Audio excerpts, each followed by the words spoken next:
코로나 바이러스 재감염 가능성은 전 세계 미디어 및 실험실에서 주목을 받고 있다.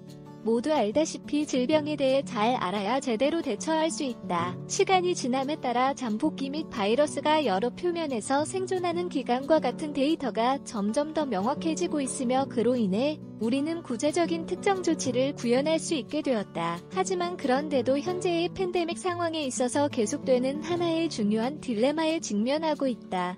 그건 바로 회복된 사람이 코로나 바이러스에 재감염될 수 있는지 여부다. 이 질문은 전염을 예방할 뿐만 아니라 팬데믹의 장기 역학을 예측하기 위해 필수적이다. 가장 널리 사용되는 역할 모델인 CRS 모델은 코로나 바이러스 재감염 가능성을 고려하지 않는다. 회복된 사람은 이 질병에 면역성이 생기며 다른 건강한 사람들에게 바이러스를 전염시킬 수 없다고 가정한다. 하지만 이 매개 변수가 다양하고 회복된 사람이 단기간 내에 재감염될 수 있다면 현재의 예측은 실제 미래의 시나리오를 나타내지 않을 것이다. 그렇다면 지금부터 이 주제에 관해 지금까지 밝혀진 내용을 살펴보도록 하자. 코로나 바이러스 재감염 또는 실패한 테스트. 최근 아시아에서 나쁜 소식이 도착했다.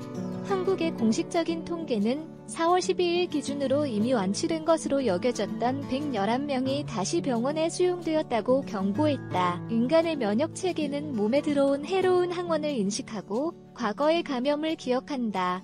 이를 후천 면역이라고 부른다. 일단 신체가 병원체를 기억하면 이후 다시 노출될 경우 신체는 이를 빨리 제거하며 따라서 재감염을 방지해야 한다.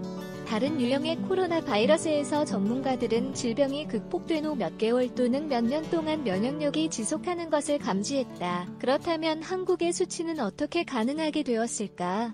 사즈 및 머즈와 같은 호흡기 질환 전문의인 데이비드 허웨이 박사는 타임스지와의 인터뷰에서 이러한 상황이 테스트 실패로 인한 것일 수 있다고 말한다. 그 샘플이 아마 정확하지 않을 수도 있고 테스트가 이 질병에 민감하지 않을 수도 있다라고 그는 말했다. 따라서 감염된 사람은 사람의 실수로 인해 음성 반응을 보였을지도 모른다. 바이러스의 잔류 바이러스는 인간 세포를 사용하여 증식한다.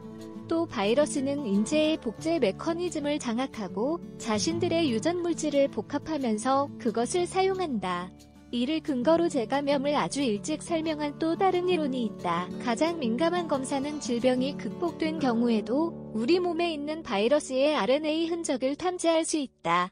이 남은 RNA는 약간의 경고음을 낼 수 있지만 전문가들은 이 가능성이 너무 낮아 질병에 다시 걸릴 위험이 거의 없다고 생각한다. 회복된 250명 이상의 환자들을 대상으로 한 중국의 한 연구 결과는 다음과 같다. 퇴원 후 15%의 환자가 다시 양성 반응을 보였다. 이에 해당하는 대부분 사람들은 감염되었을 때 가벼운 증상을 보인 젊은이들이었다. 일반적으로 두 번째 양성 반응 당시 증상이 없었다. 따라서 우리 몸의 바이러스에 대한 유전 정보가 여전히 남아있을 수 있지만 여전히 아프다는 의미는 아니다. 감염 후에는 코로나 바이러스에 대해 면역이 생길까? 이 질문에 대답하기는 어렵지만 사실 간단하다. 현재까지는 정확한 답을 알 수 없다는 것이 답이다. 코로나 바이러스에 대해 약 4개월 이상 정도 연구해왔으므로 바이러스 면역에 대한 정보는 당연히 충분치 않다. 그럼에도 불구하고 사전 연구는 희망적인 정보를 제공해준다. 원숭이를 대상으로 하는 어느 연구에 따르면 질병을 극복한 후 다시 바이러스에 노출되었을 때 재감염되지 않았다. 그러나 이 자료들은 다른 종을 대상으로 수행한 연구이며 아직 공식적으로 출판되지 않았으므로 절대적인 사실로 간주할 수는 없다. 이러한 모든 의구심에도 불구하고 부정적으로 될 이유는 없다. 인간은 사즈와 같은 유사한 질병에 노출되었을 때 이미 효과적인 것으로 입증된 탁월한 면역체계를 가지고 있기 때문이다. 예방이 최고의 치료다. 정보가 부족한 상황에서 우리가 할 수 있는 유일한 일은 애초부터 감염 가능성을 방지하는 것이다.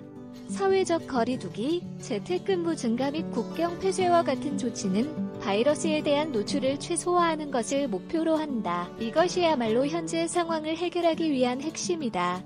현재 시행되고 있는 조처를 잘 따르면 시간을 확보할 수 있고 연구원들은 바이러스를 보다 쉽게 예측할 수 있게 될 것이다.